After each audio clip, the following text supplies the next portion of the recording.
شورای اروپا باتالون قرارداد فخری و مناسبت تشریف رسمی شما و سرزمین جمهوری تاجیکستان ثبت آراستم.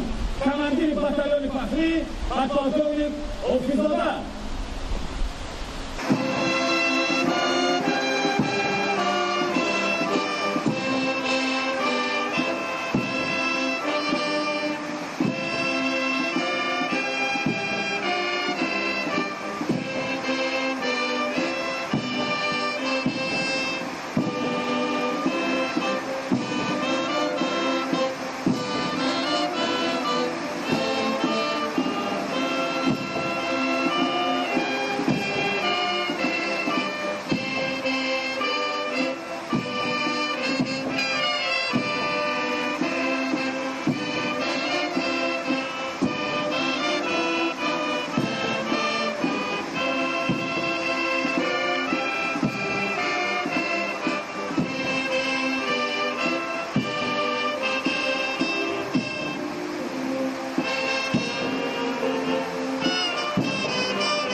مراسم استقبال با گزارش فرمانده گارد فخری صدا دادن سرودهای ملی، گذشتن از نزد قطار سربازان، عرض احترام مهمان عالی مقام به پرچم دولتی تاجیکستان، شناسایی با هیئت‌های رسمی دو جانب جریان گرفته با گذشت نظامی جزء و تام‌های گارد فخری انجام یافت.